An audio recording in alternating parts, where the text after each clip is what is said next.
అమ్మ తత్వమును ఆలపింతుము ఆలకించరండి, అమ్మను చూడ అభయము వేడ ఆలసించకండి. తక్కిన వెల్పుల తీరు వేరు, మా తల్లి తీరు వేరు. మొక్కిన వారికి మొక్కని వారికి మోక్షమిచ్చి తీరు.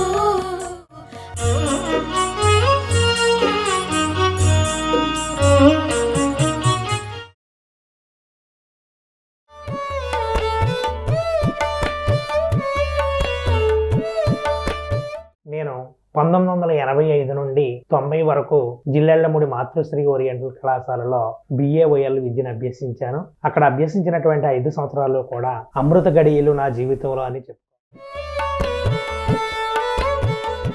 అమ్మ మీద ఉండేటువంటి భక్తితో ఆనాటి నుండి ఈనాటి వరకు నేను జీవితాన్ని వెళ్ళదీస్తున్నాను. మా నాన్నగారు ఇక్కడ చదివించలేని పరిస్థితుల్లో ఇక్కడ చదువుకున్న విద్యార్థి ద్వారా జిల్లెళ్లమూడిలో నన్ను జాయిన్ చేశారు. నా జిల్లెళ్లమూడిలో చదువు వల్ల నేను ఈవేళ ఇంతటి వాడిని అయ్యి ఒక జిల్లా పరిషత్ ఉన్నత పాఠశాలలో గెజిటెడ్ ప్రధానోపాధ్యాయుని స్థాయికి చేరాను అంటే అమ్మ అమృత అనుగ్రహమే అని ప్రగాఢ విశ్వాసం నాకు. అక్కడ లలితా సహస్రనామం నా జీవితానికి ఒక రాచబాట నేసిందని ప్రగాఢ నమ్మకం కూడా. ప్రతి విషయానికి అమ్మే మా ఇంట్లో దైవం. 5 పైసలు లేకుండా 5 సంవత్సరాలు జిల్లెళ్లమూడిలో చదవచ్చు, జిల్లెళ్లమూడిలో ఉండొచ్చు, కానీ 5 రూపాయలు లేకపోతే 5 నిమిషాలు ఈ బాహ్య ప్రపంచంలో ఉండలేము అనేటువంటి ఒక నమ్మకం. ఎన్నో అద్భుతమైనటువంటి కార్యక్రమాలకి నా యయాశక్తి ఆ శ్లోకమే నాకు జీవనాధారం అయ్యింది. శ్రీశేషులు అనుబాబు గారి దగ్గర అనేక సందర్భాల్లో అమ్మను చూడలేదు నేను అని అంటే, నువ్వు రాముడిని చూసావా, కృష్ణుని చూసావా, చూడకపోయినా వాళ్ళని కొలుస్తున్నాం కదా, అమ్మ కూడా అటువంటిది, చూడండి నీకే ఇంత అనుభవాన్ని ఇస్తుంది. ఒక తల్లిని చూడకపోతే ఉండేటువంటి ఆవేదన ఎలా ఉంటుందో 1-2 నెలలకు ఒకసారి అమ్మను చూస్తే కానీ నేను ఉండలేను. కాకినాడలో బయలుదేరింది మొదలు జిల్లెళ్లమూడి వరకు వెళ్ళే సందర్భంలో ఈ ట్రైన్లో ఎంతమంది అయితే ఉంటారో ట్రైన్లో చాలా మందికి పరిచయం చేశాను. అలా పరిచయం చేసినటువంటి వాళ్ళలో కూడా అమ్మ భక్తులయ్యి పెళ్లి కాని వాళ్ళకి పెళ్లి అయ్యింది, పిల్లలు లేని వాళ్ళకి పిల్లలు పుట్టారు, ఉద్యోగం రాని వాళ్ళకి ఉద్యోగం వచ్చింది. నేను చదువుకున్నటువంటి మహాతల్లి నాకు శక్తిని భుక్తిని అన్నీ ఇచ్చినటువంటి మహా విద్యా ప్రదాత అనసూయమ్మ అని.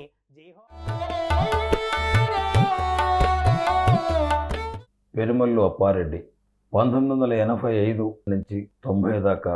1985 జూన్ 12వ తారీఖు అమ్మ మహాసమాధి చెందితే జూలైలో మాతృశ్రీ ఓరియంటల్ కళాశాలలో చదవడం కోసంగా వచ్చి 90 దాకా అమ్మ స్థాపించిన ఆ కళాశాలలో తెలుగు BA చదివి ఉత్తీర్ణుడై ప్రస్తుతం గెజిటెడ్ HMగా అమలాపురం దగ్గర పనిచేస్తున్న ఈ పూర్వ విద్యార్థి అమ్మతో అనేక అనుభవాలు అనుబంధం కలిగి అమ్మ శరీరంతో లేకపోయినా జీవితాన్ని సాగిస్తూ ఉన్నాడు. అమ్మతో మా అనుభవాల శీర్షికన నేడు అతని అనుభవాలు పంచుకునేందుకు గాను అతన్ని ఆహ్వానించాం.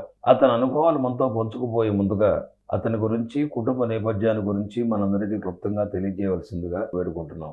నమస్తే. నమస్కారం అండి. నా పేరు PVSRK అప్పారెడ్డి. మా అమ్మగారి పేరు సూర్యనారాయణ అమ్మ, మా నాన్నగారు వెంకట సత్యనారాయణ. మా స్వగ్రామం మల్లవరం, గొల్లప్రోలు మండలం, పిఠాపురం తాలూకా, తూర్పుగోదావరి జిల్లా. మేమిద్దరం అన్నదమ్ములు. నాకు భార్య, 2 కుమారులు ఉన్నారు. నేను 1985 నుండి 90 వరకు జిల్లెళ్లమూడి మాతృశ్రీ ఓరియంటల్ కళాశాలలో BAOL విద్యను అభ్యసించాను. అక్కడ అభ్యసించినటువంటి 5 సంవత్సరాలు కూడా అమృత గడియలు నా జీవితంలో అని చెప్పుకోవాలి. అమ్మ 1985 జూన్ 12ని స్వర్గస్థులైతే జూలై 12ని నేను కాలేజీలో అడుగుపెట్టాను. ఆనాటి నుండి నా జీవితంలో అమృత గడియలే అని అమ్మ మీద ఉండేటువంటి భక్తితో ఆనాటి నుండి ఈనాటి వరకు నేను జీవితాన్ని వెళ్ళదీస్తున్నాను. మీది వ్యవసాయ కుటుంబం? అవునండి. ఎంతో పొలం ఉంది మీకు? మాకు 3 ఎకరాల పొలం ఉంది, 2 అన్నదమ్ములు. మా నాన్నగారు ఇక్కడ చదివించలేని పరిస్థితుల్లో తనకి ఎవరో తెలిసిన అక్కడ చదువుకున్న విద్యార్థి ద్వారా జిల్లెళ్ళమూడిలో నన్ను జాయిన్ చేశారు. ఉమ్. నా జిల్లెళ్ళమూడిలో చదువు వల్ల నేను ఈవేళ ఇంతటి వాడిని అయ్యి ఒక జిల్లా పరిషత్ ఉన్నత పాఠశాలలో గెజిటెడ్ ప్రధానోపాధ్యాయుని స్థాయికి చేరాను అంటే అమ్మ అమృత అనుగ్రహమే అని ప్రగాఢ విశ్వాసం నాకుంది. అమ్మ స్థాపించిన సంస్కృత కళాశాలలో చదువుకున్న ప్రతి విద్యార్థి అదృష్టవంతులే. నన్ను చూడటమే పొందటం నాన్న. అమ్మని చూడటమే పొందటం అయినప్పుడు అమ్మ స్థాపించిన కళాశాలలో చదువుకుని ఉత్తీర్ణులై మీరు లౌకిక ప్రపంచంలో ఇంతటి పదవిని అధిరోహిస్తూ జీవితాన్ని అమ్మ ఇంత భక్తి వృత్తులు గడుపుతున్నారు. చాలా ధన్యులు మీరు. అంతకుముందు బ్యాక్గ్రౌండ్ ఏంటి, అక్కడికి వచ్చిన తర్వాత మీకు కనిపించిన కొత్తదనము, మార్పు ఏమిటి, అమ్మను గురించి మీ అవగాహన ఏంటి అప్పట్లో? నాకు 10వ తరగతి వరకు ఏమీ తెలియదు. జిల్లా కాదు రాజమండ్రి దాటి వెళ్ళినటువంటి నాకు జిల్లెళ్ళమూడి వెళ్ళడంతో, జిల్లెళ్ళమూడి ఒక చిన్న గ్రామం అయినప్పటికీ కూడా అక్కడ అనేక రకాలైనటువంటి అనుభవాలు నా జీవితంలో ఎదుర్కొన్నాను. ఎందుకంటే అక్కడ మానసికంగా ఆధ్యాత్మికంగా ఒక ఉన్నతికి కారణమైనటువంటి లలితా సహస్రనామం, అమ్మ సుప్రభాత సంధ్యావందనంలో ప్రతిరోజు కూడా నేను 5 సంవత్సరాలు నా జీవితాన్ని ధన్యం చేసుకున్నాను. ఈవేళకి కూడా జిల్లెళ్ళమూడి వెళ్ళాను అంటే సుప్రభాత సంధ్యావందన సమయాలకి వెళ్ళి అందులో పాల్గొనేటువంటి తత్వం నాకు అవగాహన అయ్యింది. అందు గురించి అక్కడ లలితా సహస్రనామం నా జీవితానికి ఒక రాచబాట వేసిందనే ప్రగాఢ నమ్మకం కూడా నాకు ఉంది. అందు గురించి జిల్లెళ్ళమూడి లాంటి దైవత్వ సిద్ధి కలిగినటువంటి ఊళ్ళో నేను చదువుకోవడం అనేటువంటిది నా అదృష్ట బలంగా భావిస్తున్నాను. లలితా సహస్రనామం మీకు అంతకుముందు అలవాటు ఉందా? లలితా సహస్రనామం కాదు, ఏమీ కూడా అలవాటు లేదు. మీకు ఎవరు అక్కడ వాటిని అలవాటు చేసి చదివించే అది అవకాశం అక్కడ ఉందా? ఆనాడు విఠాల రామచంద్రమూర్తి గారు ప్రిన్సిపాల్ గారు, మిగతా వరలక్ష్మి గారు, సుగుణ మేడం గారు, శ్రీమన్నారాయణ గారు, వీరందరూ, అనుంబాబు గారు, వీరందరి సహచర్యంలో వారు మమ్మల్ని సొంత కన్న బిడ్డల్లాగా చూసి మమ్మల్ని ప్రతిరోజు కూడా ఈ సంధ్యావందన సుప్రభాత సమయాల్లో అందులో పాల్గొనేలాగా వారు మమ్మల్ని చూసేవారు, అవి మాకు నేర్పేవారు. పక్కన ఉండేటువంటి విజయవాడ వరకు కూడా మమ్మల్ని ఈ లలితా సహస్రనామ కార్యక్రమాలకి తీసుకెళ్ళడం కూడా జరిగేది. మీరు అమ్మను చూడలేదు, అమ్మ ప్రభావం ఇదంతా అమ్మే చేస్తుందనే భావన ఎప్పటి నుంచి కలిగింది, ఎందుకు కలిగింది, మీ అనుభవం ఏంటి? అమ్మ అంటే నాకు ఫస్ట్ లో భగవంతుడు అలా ఏమి అనిపించేది కాదు. నాకు ఏమి అక్కడ చదువుకున్న 5 సంవత్సరాలు అమ్మ గుడిలోకి వెళ్ళేవాడిని, అమ్మను ప్రార్థించేవాడిని. ఏం ప్రార్థించానో ఏం చేశానో నాకే తెలియదు. అయితే అక్కడి నుండి బయటకు వచ్చిన తర్వాత సాంసారిక జీవితంలో అడుగు పెట్టిన తర్వాత అమ్మని ఒక దైవత్వంగా భావించడం అనేటువంటిది నాకు జరిగింది. ప్రతి విషయానికి అమ్మే మా ఇంట్లో దైవం. నాకే కాదు, నా కుటుంబ సభ్యులందరికీ కూడా, నా పిల్లలకి, నా భార్యకి ప్రతి నిత్యం అమ్మ నామం మేము పారాయణ చేస్తూనే ఉన్నాం. అంటే మీరు ఆ వాతావరణంలో పెరిగినందుకు గాను ఆ రకంగా మీరు అలవాటు పడ్డారా? మీకు ప్రత్యేకంగా ఆ రకంగా చేయాలనిపించడానికి గల కారణం మీలో ఇచ్ఛాపూర్వకంగా చేయాలనే మానసిక స్థితి ఎట్లా కలిగింది, ఎందుకు కలిగింది, ఎప్పుడు కలిగింది? అక్కడ ఉన్నన్నాళ్ళు మానసికంగా ఒక నియమానికి కట్టుబడి భగవద్ అనుగ్రహంతో వెళ్తున్నాం అనేటువంటి భావన ఉండేది. ఆ నియమం మాకు చాలా జీవితంలో మంచి నియమాన్ని సమకూర్చి పెట్టింది. అక్కడ నుంచి బయటకు వచ్చిన తర్వాత దీని ప్రభావం అనేటువంటిది మాకు బాగా పడింది. 5 పైసలు లేకుండా 5 సంవత్సరాలు జిల్లెళ్ళమూడిలో చదవచ్చు, జిల్లెళ్ళమూడిలో ఉండొచ్చు. కానీ 5 రూపాయలు లేకపోతే 5 నిమిషాలు ఈ బాహ్య ప్రపంచంలో ఉండలేము అనేటువంటి ఒక నమ్మకం జిల్లెళ్ళమూడి పరిసరాలకి, బయట వాతావరణ పరిసరాలకి తేడా వెంటనే అనిపించింది. ఒక సత్యం అర్థమైంది మీకు. నిజం. అది ఒక సత్యం ఏంటంటే అక్కడ జీవితంలో ఏది అక్కర్లేదు, అన్నీ అమ్మే చూసుకుంటుంది అనేటువంటి నమ్మకం, అక్కడ సత్యం అక్కడ ఉంది. బయటకు వచ్చిన తర్వాత అమ్మ మీద ఆధారపడి జీవించడం అనేటువంటిది, అమ్మే మనల్ని అన్ని కడ నడిపిస్తుంది అనేటువంటిది నాకే కాదు మా ప్రతి విద్యార్థికి ప్రగాఢమైన నమ్మకం వచ్చింది బయటకు వచ్చిన తర్వాత. అక్కడ చదువుకున్నప్పుడు ఉన్న మానసిక స్థితికి చదువుకుని బయట ప్రపంచంలో వచ్చిన దానికి తేడా ఏమిటి? మానసిక స్థితి అక్కడ ఉండేటప్పుడు అక్కడ పెడుతున్నారు, చదువుకుంటున్నాం, ఈ విధంగా ఉండేది. బయటకు వచ్చిన తర్వాత ఇంత బాహ్య ప్రపంచం ఉంది, ఈ ప్రపంచంలో మనం బతకాలంటే అమ్మని ఆధారంగా చేసుకొని ఈ సమస్త సృష్టిని కూడా మనం జయించాలి అంటే మనం కూడా జిల్లెళ్ళమూడిలో చదివినటువంటి ఒక అద్భుత వ్యక్తి ఇక్కడ బయటకు వచ్చాడు అని నిలదొక్కుకోవడానికి బయటకు వచ్చిన తర్వాత జిల్లెళ్ళమూడి స్టూడెంట్ ఎక్కడికి వెళ్ళినా మనదే ఫస్ట్ ప్రథమ స్థానం సాధించే వాళ్ళం కాబట్టి జిల్లెళ్ళమూడి ప్రొడక్ట్ అంటే ఇలా ఉంటుంది అనేటువంటి భావన కలిగి మరింత నమ్మకం మా మీద కలిగి మాకు ముందుకు తీసుకెళ్ళడానికి అమ్మ సహకరించింది అనే నమ్మకం నాకు బాగా ఉంది. జిల్లెళ్ళమూడి నుంచి బయట వచ్చి రాజమండ్రిలో గవర్నమెంట్ కాంప్రహెన్సివ్ కాలేజీలో ట్రైనింగ్ పొందాను. వెంటనే 90లో ఇలాగ అయిపోయింది. వెంటనే ట్రైనింగ్ వెళ్ళేటప్పటికి ట్రైనింగ్లో ఒక క్వశ్చన్ అడిగారు లెక్చరర్ గారు, ఆ క్వశ్చన్కి నేను పద్యపూర్వకంగా చెప్పేటప్పటికి 100 మంది క్లాసులో నన్ను అద్భుతంగా చూసి ఈయనే ఫస్ట్ అన్నాడు. అమ్మ అనుగ్రహం నాకు నిండుగా ఉంది, ఆ వేళ ఒక 2 నిమిషాలు మాట్లాడమనేటప్పటికి మాట్లాడడం అంటే భయపడేటువంటి నేను అమ్మను తలుచుకుని యయా శక్త్యా బ్రహ్మ అనేటువంటి శ్లోకం నాకు ఈ వేళకి కూడా ఆధారభూతం అయ్యింది. ఆ శ్లోకంతో నా ఉపన్యాసాన్ని ప్రారంభించాను. అదే నా తర్వాత జీవితంలో వ్యాఖ్యానాలకు ఉపయోగపడింది, యాంకరింగ్కి ఉపయోగపడింది, ఎన్నో అద్భుతమైనటువంటి కార్యక్రమాలకి నా యయా శక్త్యా శ్లోకమే నాకు జీవనాధారం అయ్యింది. మీరు రాసిన ఆశోగా చెప్పిన పద్యాన్ని ఒకసారి మా కోసంగా వినిపించండి, మీకు గుర్తుంటే. అమ్మా నిన్నది నమ్మియుంటినిక నన్నాత్మీయతం బ్రోవుమా, సమ్మానంబులు సభ్యవేదికలు సాహిత్యముల్ నీదయల్ సుమ్మా, కమ్మని మాట చల్లని చూపు, కమ్మని మాట చల్లని చూపు, శుద్ధాంతరంగముతో ఇమ్మా. అమ్మా అమ్మను మించిన దైవమది ఏదీ లేదు నిక్కంబుగా, అమ్మను మించిన దైవమది ఏదీ లేదు నిక్కంబుగా. మీరు ఆ పద్యం చదివిన తర్వాత ఇచ్చిన కాంప్లిమెంట్ ఏమిటి? 1991 నుంచి పద్యాన్ని నేను ఒక పడికట్టుగా చదవడం అనేటువంటిది, పద్యాన్నే నా జీవితానికి ప్రైవేట్గా జాయిన్ అవ్వడానికి నా పద్యాన్ని విని ఉద్యోగం ఇచ్చినటువంటి సందర్భం. 1991లో ట్రైనింగ్ అయిపోయిన వెంటనే ఆ ట్రైనింగ్ లెక్చరర్ గారే నన్ను బెనారస్ హిందూ యూనివర్సిటీలో అక్కడ ఎంఏ చేయడానికి తీసుకెళ్లారు. అక్కడే పిహెచ్డి చేస్తూ పిహెచ్డిలో మధ్యలో వదిలేసి ఇక్కడ ఎయిడెడ్ పోస్ట్లో జాయిన్ అయ్యాను. 1995 జూలై 1వ తారీఖుని నేను ఎయిడెడ్ పోస్ట్లో జాయిన్ అయ్యి 8 సంవత్సరాలు చేసి అక్కడి నుంచి జిల్లా పరిషత్కి ఇచ్చేయడం జరిగింది. 2002లో జిల్లా పరిషత్కి వచ్చాను. 2002 నుంచి 10 సంవత్సరాలు చేసిన తర్వాత 18 సంవత్సరాలు దిగ్విజయంగా అమ్మ అనుగ్రహంతో నేను బీఈడీ అసిస్టెంట్గా 18 సంవత్సరాలు చేసి 19వ సంవత్సరంలో అడుగుపెట్టిన వెంటనే నాకు వస్తుందని నేను ఏనాడు అనుకోలేదు.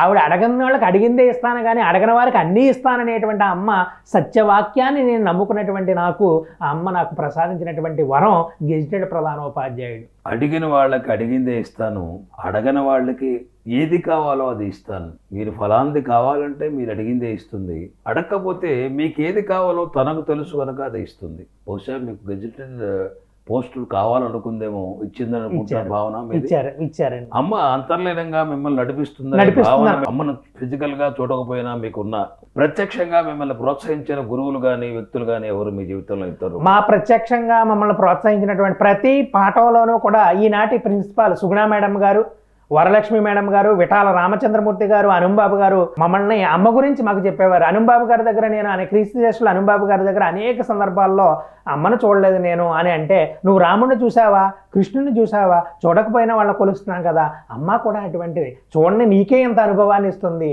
అన్నారు. అంతేకాదు నా పిల్లలు నా భార్యకు కూడా అమ్మ అంటే ప్రగాఢమైనటువంటి నమ్మకం. ఎందుకంటే చిన్న రోగం వస్తే అమ్మని తలుచుకో డాడీ, అమ్మని తలుచుకో అమ్మ, అమ్మే నడిపిస్తుందని నా శ్రీమతి కూడా నమ్మకంతో ఉంది.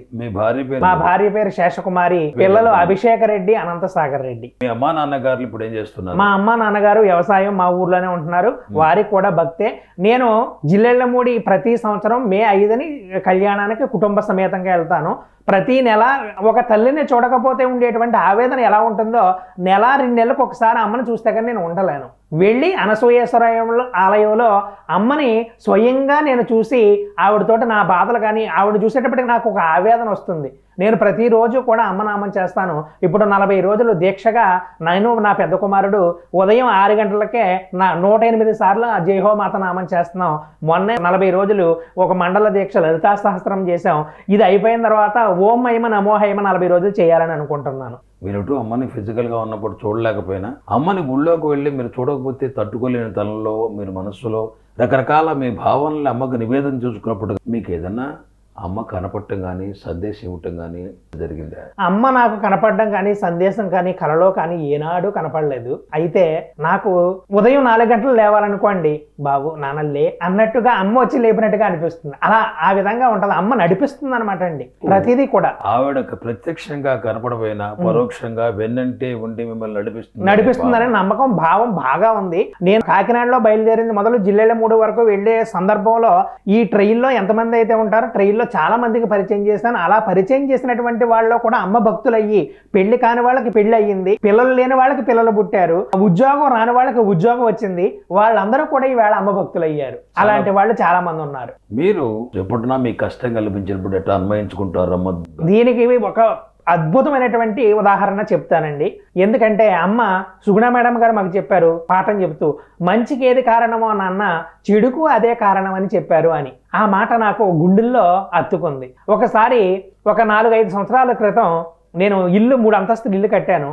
అందులో ఇల్లు కట్టేటప్పుడు 0 వోల్ట్ ఉండేటువంటి దాన్ని 10,000 యూనిట్లకు ఎక్స్ట్రా బిల్లు వచ్చింది. 10,000 యూనిట్లకి 35,000 రూపాయలు కట్టాలి అని కరెంటు వాడు ఇస్తే, వాళ్ళు రావడం, నేను స్కూల్ నుంచి నన్ను పిలవడం, దానికి లెటర్ కట్టేస్తానని లెటర్ రాసిచ్చాడు. ఇవన్నీ యాదృచ్ఛికంగా అయిపోయి అరగంటలో.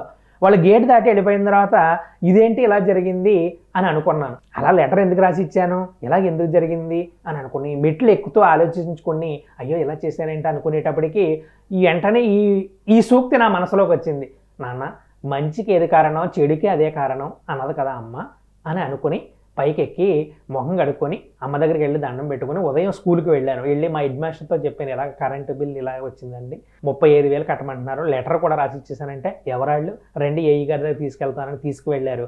అక్కడ తీసుకెళ్ళిన తర్వాత ఆయన వాళ్ళకి ఫోన్ చేసి కనుక్కొని ఇదంతా ఎందుకు ఇలా జరిగిందంటే మొత్తం రీడింగ్ తీయమని మళ్ళీ దాన్ని ఒక 150 రూపాయలు కట్టించుకొని మొత్తం మీటర్ అంతా చెక్ చేస్తే మీటర్లో 0 అనేటువంటిది వచ్చింది. జంప్ అయ్యింది అని దాన్ని రెక్టిఫై చేసి అప్పుడు అనుకున్నాను, అమ్మ మంచికి ఏది కారణమో చెడుకి అదే కారణం అన్నా కదా, నువ్వు ఇలా కరెంటు బిల్ వచ్చినంత మాత్రాన నువ్వు నాకు చెడు చేస్తున్నట్టు కాదు, నీ మీద నమ్మకం ఇంకా రెట్టింపు అవుతుంది, ఇది నువ్వు చేయగలిగినటువంటి నమ్మకం నాకు ఉందమ్మా అని అమ్మని నేను వేడుకున్నాను. అయితే ఈ 35,000 కట్టాలనేటువంటి నమ్మకం నాకు లేదు, కానీ ఒకవేళ కట్టకుండా ఉన్నటువంటి పరిస్థితుల్లో 3,000 రూపాయలు మన సంస్థకి అన్నపూర్ణాలయానికి ఇచ్చేస్తానమ్మా అని వెంటనే ఇది తేలిన వెంటనే 3,000 రూపాయలు పట్టుకుని వచ్చి నా జీతంలో ఎంత అయితే ఉంటుందో అంతా నాకు ఎప్పుడు అమ్మకి ఇవ్వాలనుకుంటే ఎంత కావాలితే అంత ఇచ్చేస్తాను. ఈవేళ గెజిటెడ్ ప్రధానోపాధ్యాయుడు అయిన తర్వాత నా ఫస్ట్ శాలరీ అమ్మ నాకు అనుకోకుండా ఇచ్చినటువంటి ఈ అద్భుత వరానికి నా ఫస్ట్ శాలరీ నీకు ఇచ్చేస్తానమ్మా అని అనుకున్నాను. 30,000 రూపాయలు ఇప్పుడు ఈ ఫిబ్రవరి 1st వీక్లో జిల్లా 3 విద్యా పరిషత్కి ఇవ్వాలని అనుకుంటున్నాను. అది కూడా అమ్మ అనుగ్రహమే అని భావిస్తున్నాను. మీతో పాటు చదువుకున్న మీ విద్యార్థులందరూ కూడా అక్కడ అమ్మ సంస్థకి అమ్మను గురించి అమ్మ తత్వాన్ని తెలియజేయడానికి ఏదన్నా ఒక బృహత్తరమైన కార్యక్రమం ఆలోచనలు ఏమన్నా మీ పూర్వ విద్యార్థులందరూ చేస్తున్నారా? పూర్వ విద్యార్థులందరూ ఇక్కడ కాకినాడ ఈస్ట్ గోదావరిలో నేను ఒక్కడనే ఉన్నాను. నేను అక్కయ్య గారి సహాయంతో ఇక్కడ మన జిల్లాల 3 సంస్థ వారు ఏదైతే నిర్వహించమంటున్నారో నాన్నగారి శత జయంతి ఉత్సవాల సందర్భంగా ఇక్కడ బాలా త్రిపుర సుందరి గుడిలో మేము భోజనాలు ఏర్పాటు చేయడం, ఇక్కడ ఉండేటువంటి పేదలకి మాకు తోచినటువంటి పళ్ళు ఫలాలు ఆరోగ్యంగా లేనటువంటి వాళ్ళకి హాస్పిటల్లో ఇవ్వడం, అవన్నీ అక్కయ్య గారు, నేను, బిఎల్ఎన్ శాస్త్రి గారు వారందరి సహకారంతో చేయడం అనేటువంటి జరుగుతుంది. ఇంకా నాకు ఎవరు లేరు కాబట్టి ఏమన్నా చేయాలనుకుంటే వీళ్ళ సహకారం తీసుకుని నేను చేయాలని అనుకుంటున్నాను. నేను ఇక్కడి నుంచి 45 కిలోమీటర్లు వెళ్ళి దూరం ఉదయం 7 గంటలు బయలుదేరితే రాత్రి మళ్ళీ 7 గంటలకే రావడం వల్ల ప్రస్తుతం సమయం తక్కువగా ఉంది. నేను ఇలాంటివి చేయడానికి ఎప్పుడూ కూడా ముందే ఉంటాను. నేను సంస్థకు మాత్రం ఇతోధికంగా నాకు ఎంత అయితే అమ్మ ఇస్తుందో అమ్మకి నాకు ఇంకో నమ్మకం కూడా ఉంది. అమ్మకు 100 రూపాయలు ఇస్తే అక్కడ 100 ఇచ్చి ఇలా వచ్చే లోపల 200 నాకు వచ్చేస్తుంది. ఆ నమ్మకం నాకు ఉంది. మెయిన్ అమ్మ యొక్క తత్వాన్ని గురించి, అమ్మ పుస్తకాల గురించి మీరు ఏమైనా చదువుకున్నారా? నేను అమ్మ పుస్తకాలు చదువుతుంటాను, అమ్మ తత్వం గురించి చదువుతుంటాను. తత్వం గురించి చదవడమే కాదు, నా పిల్లలందరికీ కూడా ఎంతమంది అయితే ఉన్నారో అంతమందికి కూడా అమ్మ ఫోటో ఇచ్చేసి కుంకుమ పొట్లం ఇచ్చి వాళ్ళ పుస్తకాల్లో పెట్టుకుంటారండి. నామం చేయిస్తాను ప్రతి స్కూల్లోనూ. అమ్మ జైహో మాత నామం. ఏంటంటే నా తరంతో ఆగిపోకూడదు, ఎవరు ఈవిడ అని అడుగుతున్నారు వాళ్ళు. నేను చదువుకున్నటువంటి మహాతల్లి, నాకు శక్తిని భుక్తిని అన్నీ ఇచ్చినటువంటి మహా విద్యా ప్రదాత అనసూయమ్మ అని జైహోమాత నామం వాళ్ళకే కూడా పలికించి వాళ్ళ చేత కూడా చేయిస్తున్నాను. అమ్మ తత్వం ఏంటని మీ భావన? అమ్మ తత్వం ఏంటంటే ఎవరైతే భోజనం లేకుండా ఉన్నారో వారికి భోజనం పెట్టాలనేటువంటి, ప్రేమపూర్వకంగా పెట్టాలనేటువంటి భావన అమ్మ తత్వం. అది నేను ఇప్పుడు భోజనం మాకు గవర్నమెంట్ స్కూల్లో భోజనం పెట్టించడం అనేటువంటిది ఒక మధ్యాహ్నం భోజన పథకం ఉంది. ఆ భోజనం అందరూ తినే వరకు నేను తిన్నవాళ్ళు. ఇప్పుడు ఇంతకుముందు అయితే నేను గెజిటెడ్ హెచ్ఎం కాకముందు 12:15కే తినేసి రెస్ట్ తీసుకునేవాడిని. ఇప్పుడు అలా కాదు, 2 గంటలైనా సరే వీళ్ళందరూ అన్నం తింటే కానీ నాకు ఆకలే ఉండలేదు. అసలు వాళ్ళందరూ తింటుంటేనే నాకు తృప్తిగా ఉంటుంది. అమ్మ ఈ అందరి ఆకలిని ఆవిడ ఆకలిగా చేసుకుని ఆవిడ తినేవారు కాదేమో అనే భావన కూడా ఈ మధ్యనే కలుగుతుంది. అందుకే నాకు నా ప్లేస్లో కూడా నా ఎదురుకుండా నా ఎక్కడున్నా సరే అమ్మ ఫోటో పెట్టుకొని ఆ అమ్మ ఎవరు అనేటువంటిది వాళ్ళందరికీ కూడా తెలియజేయడం అనేటువంటి జరుగుతుంది. అమ్మలో మీరు మాతృత్వాన్ని చూస్తున్నారా, దైవత్వాన్ని చూస్తున్నారు? అమ్మలో ప్రథమంగా దైవత్వాన్ని చూస్తున్నాను, రెండోదిగా మాతృత్వాన్ని చూస్తున్నాను, మూడోది సర్వసమానత్వాన్ని చూస్తున్నాను. ఎందుకు దైవత్వాన్ని చూస్తున్నాను అంటే నాకు దైవమే ఆవిడ. నాకు అమ్మ వచ్చిన తర్వాత నా జీవితంలో అమ్మ ప్రవేశించిన మరుక్షణం నుంచి అమ్మ దైవం తప్ప నాకు ఊహ తెలిసిన ఈ మధ్య కాలంలో ఒక 10-15 సంవత్సరాల నుంచి ఊహ తెలిసినటువంటి సందర్భంగా అమ్మ దైవం తప్ప వేరే కాదు అనేటువంటి భావన నా ప్రగాఢ నమ్మకం. ఎన్ని ఫోటోలు ఉన్నా, ఎంతమంది దైవం దగ్గరికి వెళ్ళినా సరే ప్రప్రథమంగా వెంకటేశ్వర స్వామిలోనూ అమ్మనే చూస్తాను, రాముల్లోనూ అమ్మనే చూస్తాను. అమ్మే నా దైవం. అది మొట్టమొదటి ప్రశ్న. హిమాలయంలో మీరు ఎప్పుడన్నా అభిషేకాలు కానీ ప్రదక్షిణాలు కానీ చేసుకున్నారా? నాకు కామితార్థప్రదాయిన హైమ అనేటువంటి నమ్మకం ఉంది. నేను అనసూయేశ్వరాలయంలో ఎలా ప్రదక్షిణ అయితే చేస్తానో హైమాలయంలోనూ కూడా అదే ప్రదక్షిణ చేస్తాను. అమ్మ నామం ఎన్నిసార్లు అయితే అంటానో ఇంట్లో పూజ చేసేటప్పుడు హైమనామానికి కూడా అంతే ప్రాధాన్యత ఇస్తాను. హైమన్నా కూడా నాకు నమ్మకమే. మీకు ఏమైనా అనుభవాలు ఉన్నాయా? నాకు ప్రత్యేకమైనటువంటి అనుభవాలు ఏమీ లేవు. అయితే ఇప్పుడు జానకక్కయ్య చెప్పినటువంటి మాటలను బట్టి వింటే హైమ మీద ఇంకా ప్రగాఢమైనటువంటి నమ్మకం. అమ్మ దైవత్వానికి ప్రతీకగా హైమను నిలిపింది అనేటువంటి సత్యం, నగ్న సత్యం నాకు ఇప్పుడే అవగతం అయ్యింది. నా మనసులో వెంటనే హైమ భావం మరింత నిబిడీకృతమై ఉండిపోయింది. అమ్మని ప్రత్యక్షంగా చూడకపోయినా అంతర్లీనంగా మీలో అమ్మ భక్తి ప్రపత్తులు ఉజ్వలంగా పెళ్ళుబికి మీ జీవితాన్ని నడుపుతున్నారు. మీరు భవిష్యత్తులో మీ బాధ్యతలతో పాటు అమ్మని గురించి, అమ్మ తత్వాన్ని గురించి, దైవత్వాన్ని గురించి ప్రపంచ బాహుళ్యానికి తెలియజేసే కార్యక్రమంలో మీ వంతు చేసే కృషి ఏదన్నా ఉందని మీరు భావిస్తున్నారా? చాలా కృషి ఉంది. నాకైతే రిటైర్డ్ అయిపోయిన తర్వాత వచ్చి జిల్లెడమూడిలోనే ఉండాలి అనేటువంటి భావన కూడా ఉంది. మన సమస్యలన్నిటికీ కూడా అమ్మే చూసుకుంటుంది కాబట్టి ఆ భావంతో అప్పుడు చూద్దాంలే, ఇప్పుడు తీసుకుంటే ఇప్పుడు ఇంకా ఇక్కడ మనం పూర్తిగా సెటిల్ అవ్వలేదు అనేటువంటి భావన ఉంది. నేను అమ్మ తత్వం గురించి, గొప్పతనం గురించి ప్రచారం చేయడానికి ఎల్లవేళలా సిద్ధంగానే ఉంటాను. మీరు మీ తోటి విద్యార్థులకు, చదువుకోబోయే వాళ్ళకి, ముందు తరాల వాళ్ళకి మనం చూడకపోయినా మీకు అమ్మ ఇచ్చిన అనుభవాలతో మీరు ఇచ్చే సూచన, సలహాలు లాంటివి ఏమైనా ఉంటే చెప్పండి. ఎప్పుడూ ఉన్నాయండి. ఎందుకంటే నేను కనపడినటువంటి విద్యార్థులు జిల్లెడమూడి వెళ్ళేటప్పుడు మీరు బాగా చదువుకోండి, ఇక్కడ చదువుకునే వారికి ఉద్యోగం రాదని మా ఊర్లో టవకేసేవారు. అందరికంటే ఉద్యోగం ముందే నాకు వచ్చింది. ఇది జిల్లెడమూడి అమ్మ మహిమ అనేటువంటిది గుర్తుపెట్టుకోండి. ఇక్కడ చదివినటువంటి ప్రతి మొక్క కూడా, ప్రతి ఆకు కూడా ఒక ఉన్నతమైనటువంటి చెట్టుగా, ఒక మహావృక్షం అవుతుంది అనేటువంటి నమ్మకాన్ని మీరు ఉంచుకోండి. అదేవిధంగా మా క్లాసులో ఎవరైతే చదవలేనటువంటి వాళ్ళు ఉండేవారో వాళ్ళు కూడా మరీ ఉన్నతంగా ఉండేటువంటి స్థితికి అమ్మ చేర్చింది అనేటువంటి ప్రగాఢ నమ్మకం అందరికీ ఉంది. అమ్మ అంటే నమ్మకం లేనటువంటి వారు మా తరగతిలో ఎవరూ లేదు. అమ్మని ప్రత్యక్షంగా చూడకపోయినా, భౌతికంగా చూడకపోయినా వారికంటే, చూసిన వారికంటే ఎక్కువ నమ్మకం మాకు ఉందనేటువంటి ప్రగాఢ విశ్వాసం కూడా నాకు ఉంది. ముక్కళ్ళ కంటే మనకు ఎక్కువ ఉందని చెప్పడం కంటే మనకు ఉందని చెప్పుకోవడం బాగుంటుందని నా ఉద్దేశం. ఎందుకంటే ఎవరికి ఎక్కువ, ఎవరు తక్కువ అనేది ఎవరి మనసు వాళ్ళ సాక్షి. ఇంకోటితో మనం కంపేర్ చేసుకోలేము. భౌతికంగా అమ్మను చూడకపోయినా అమ్మ మహాసమాధి అనంతరం అమ్మ స్థాపించిన మాతృశ్రీ కళాశాలలో చదువుకుని అమ్మే సరస్వంగా జీవితం గడుపుతూ ప్రస్తుతం గచ్చిరెడ్డి హెడ్ మాస్టర్గా అమలాపురం దగ్గర పనిచేస్తున్న పి అప్పారెడ్డి ధన్యుడు. అతనిపైన, అతని కుటుంబ సభ్యులపైన, మనందరిపైన అమ్మ అనుగ్రహం ఎప్పుడు ఇలాగే వర్షించాలని జగజ్జనని ప్రార్థిస్తూ అతను అనుకున్నట్లుగా అమ్మను గురించి ప్రపంచానికి బాగా తెలియజేసే అవకాశాన్ని అమ్మ కలిగించగలందులకై ఆ తల్లిని వేడుకుంటూ నమస్తే, జై హో మాత. మరొకరి అనుభవాలతో మళ్ళీ కలుసుకుందాం. జై హో మాత. మీ రావురి ప్రసాద్.